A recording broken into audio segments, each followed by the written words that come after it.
Hello there, my brothers and sisters. It is I, Joe the Jesus Guy, once again with another episode of the sermon series. We're going to continue with part 2 of our sermon series on adversity. Adversity, it's a difficult situation, but nothing you can't overcome. We're going to answer the question, does God bring us adversity? Some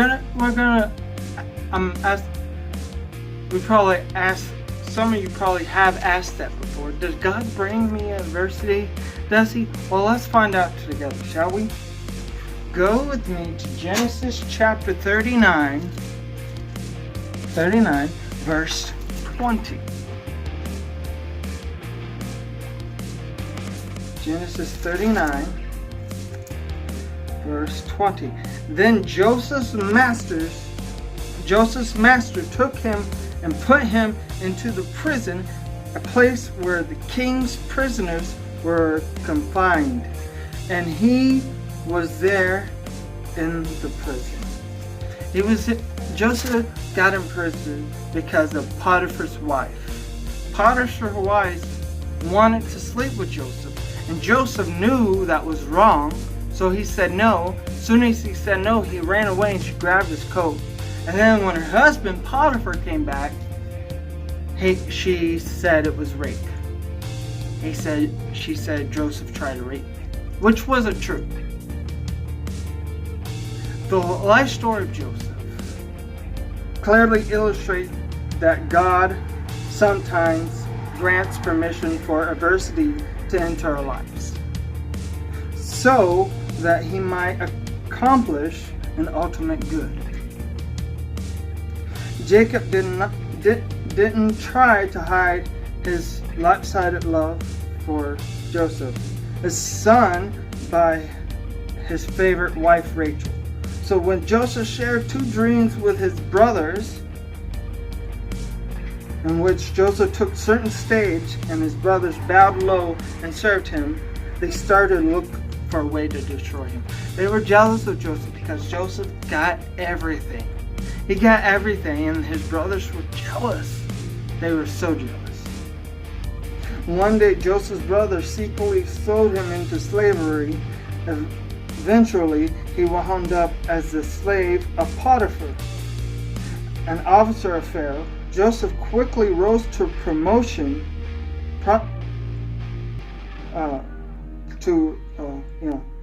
in his new position. But when Potiphar's wife falsely accused Joseph of rape, they took the young man and he got tossed into prison. Even there, he rose to a position of leadership. When he correctly interpreted the dream of a royal servant, Joseph hoped that his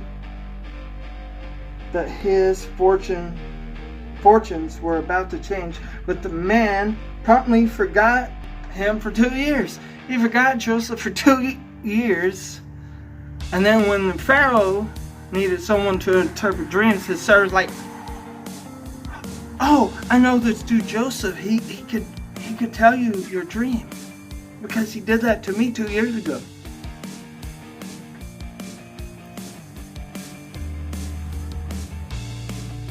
And not until Pharaoh himself needed someone to interpret a troubling dream did the man mention Joseph. He mentioned Joseph right when Pharaoh needed someone.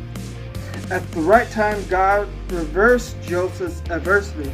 Right then and there, Joseph's adversity went from in prison to in the ranks of being with Pharaoh.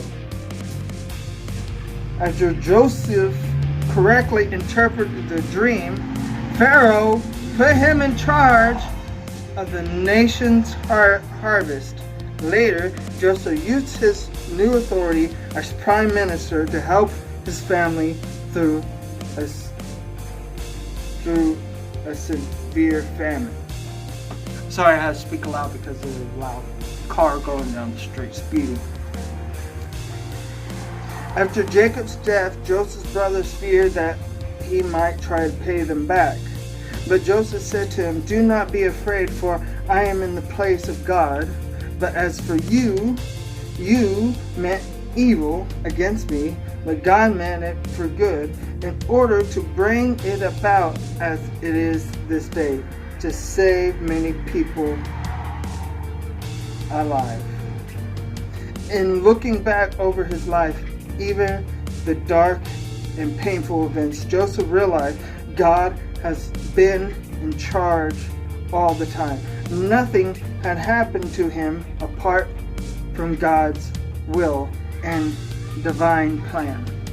In the same way, when you belong to the Lord, in any adversity you may experience, remain subject to the Lord's power and grace.